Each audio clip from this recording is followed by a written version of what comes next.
Say, will you stand up for Christ and your mat?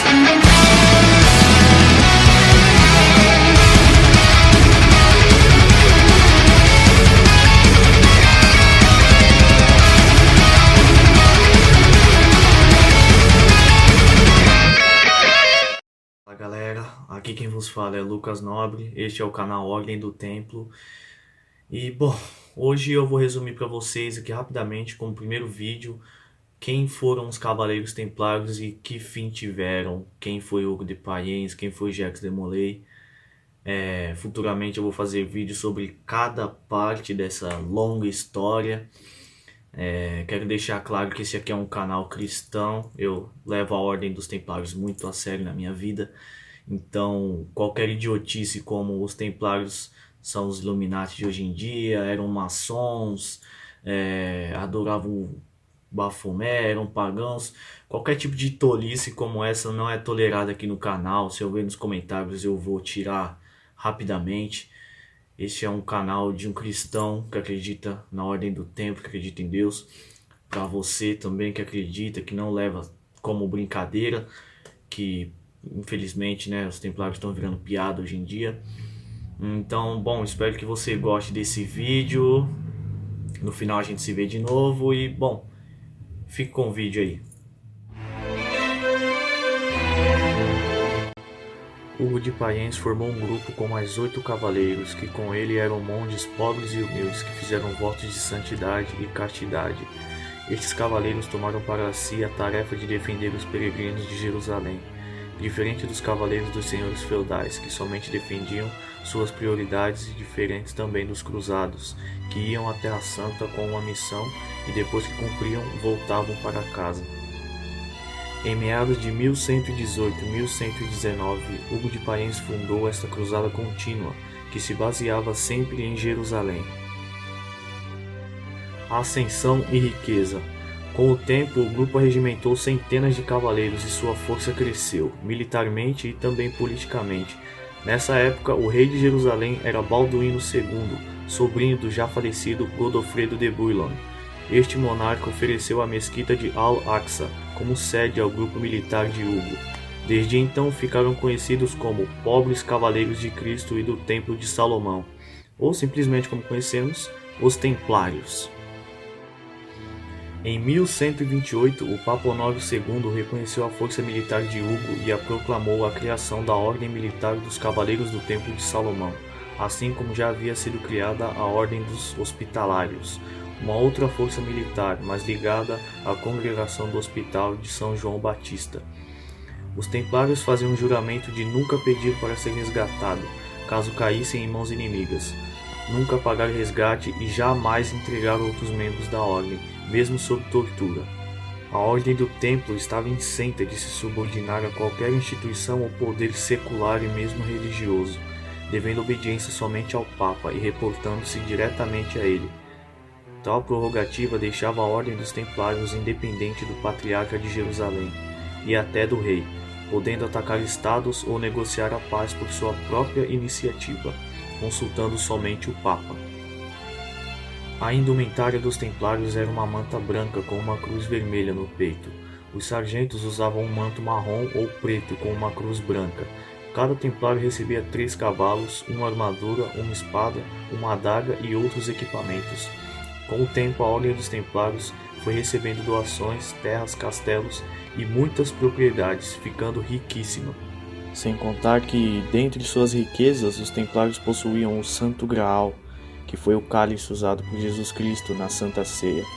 E dizem alguns livros e registros também que eles possuíam a Arca da Aliança. Seus membros mais notórios recebiam comendas, ou seja, sedes por toda a Europa, nas quais toda uma organização ia se firmando, baseada na hierarquia formada por um grão-mestre, que era o titular da comenda, um senescal cuja autoridade vinha logo abaixo do grão-mestre, um tesoureiro que cuidava das propriedades e dos recursos financeiros da ordem, um fanqueiro encarregado das roupas e dos presentes recebidos e distribuídos e um marechal responsável pelas forças armadas.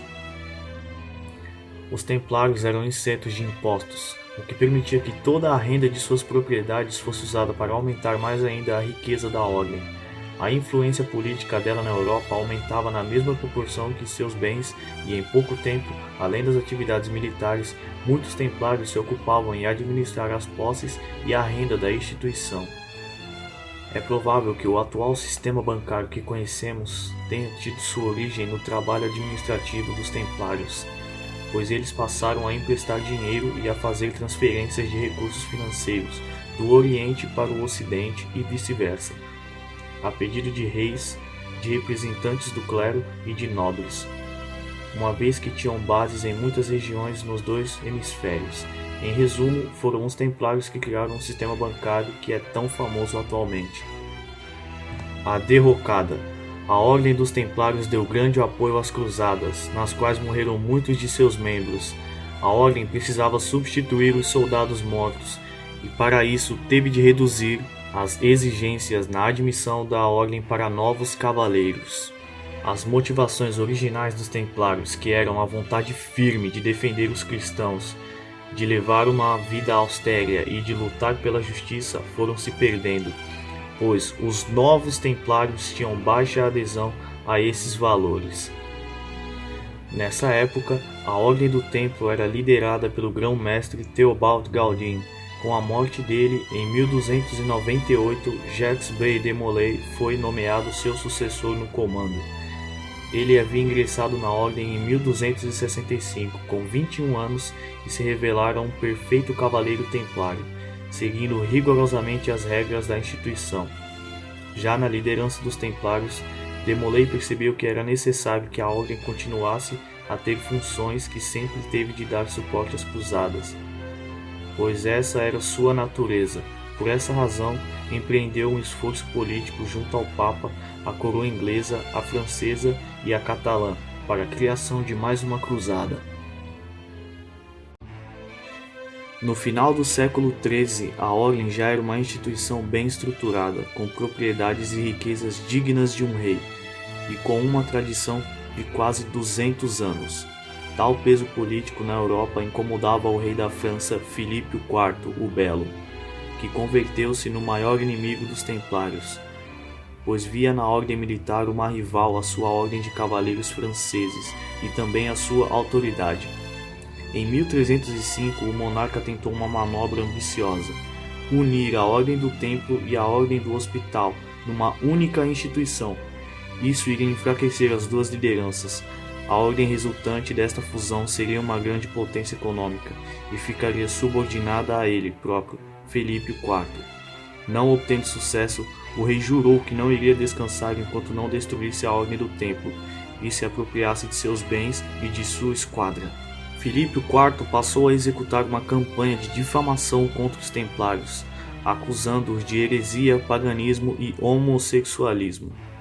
Contribuía para a estratégia de Felipe o fato de que as cruzadas haviam caído em total descrédito, pois não haviam dado resultado. Os muçulmanos continuavam dominando toda a Ásia Menor e os cristãos haviam perdido todos os estados que conquistaram com as cruzadas, inclusive a Terra Santa Jerusalém. Os templários tinham perdido sua função de proteger os peregrinos da Terra Santa e de oferecer apoio militar às cruzadas. Quando deixaram de ser empreendidas, a existência da Ordem do Templo deixou de fazer sentido. Filipe IV designou um amigo seu, Esquim de Floirand, para difamar Jacques de Molay e os templários, espalhando mentiras de que eles praticavam bruxaria, sodomia, negação a Deus, idolatria e toda a sorte de heresias. O Papa Clemente V era aliado da Ordem, mas era obrigado a acolher a denúncia oferecida por Felipe IV, pois a imunidade que a Ordem do Templo tinha não se aplicava a crimes de heresia. Apesar disso, o monarca francês sabia que o Papa iria encontrar um meio legal e absolver os templários, e por isso, em 13 de outubro de 1307, mandou prender todos os cavaleiros da Ordem que estavam em solo francês. Foram todos presos, tanto de Molay quanto a Ordem, levados a masmorras dos castelos de Chinon e entregues ao Tribunal da Santa Inquisição, que submeteu os cavaleiros mais graduados a uma série de torturas durante 7 longos anos. para que confessassem seus tesouros mais preciosos. Porém, nada conseguiram, pois os templários resistiram firmemente a tudo sem fornecer uma única informação: a condenação de Demolay e o julgamento de Deus. Apesar de toda a resistência, Jacques Demolay e outros altos oficiais da Ordem do Templo foram condenados à morte pela fogueira, em Paris, em 18 de março de 1314. Demolay enfrentou a morte, consumido pelas chamas, sob os olhares do rei e do povo, que costumavam acompanhar as execuções por fogueira decretadas pelo Tribunal da Santa Inquisição.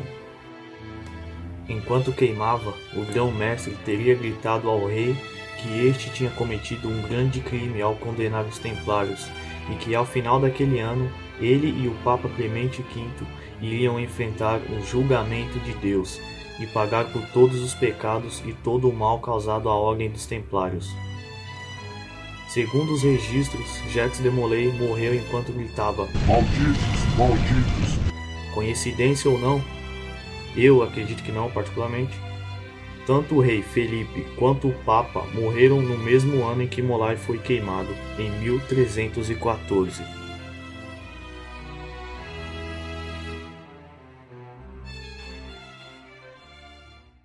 Bom, este foi um breve resumo sobre a nossa amada Ordem dos Templários.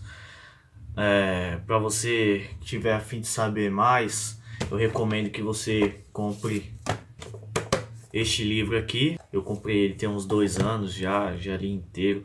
Tem certas coisas que eu acho meio fúteis nesse livro, algumas informações fúteis, mas informações como o ano 1119, quem foi Hugo de Payens, são informações verídicas. Para você que não tem condição de comprar esse livro ou não achar, atualmente eu vi aqui na banca perto de casa uma revista, ela tinha mais ou menos essa grossura aqui.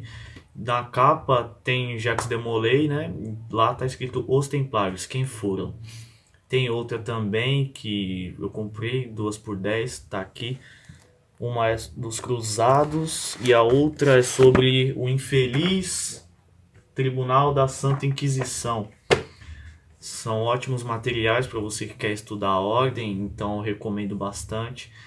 Se você tem alguma dúvida sobre a ordem que quer pedir, aí deixa aí nos comentários que eu vou fazer um vídeo o mais rápido possível, porque eu tenho um imenso prazer em explicar quem é a Ordem do Templo, porque hoje em dia eu vejo que os cristãos já não conhecem mais, né, a ordem, e eu fico muito chateado com isso, porque a cristandade tem uma grande história, ela é muito rica, e os templários deram a vida por Deus, por Cristo, por nós, né, hoje em dia que seguimos, e não dá para esquecer assim. Então o meu trabalho aqui no canal é relembrar quem foram os templários, sem brincadeira, sem coisinha de oh, Deus vult, vamos reconquistar Jerusalém, que não sei o que, sem essa tolice aqui no canal. Um grande abraço do seu amigo Lucas Nobre, espero que Deus abençoe sua vida e até o próximo vídeo, camarada.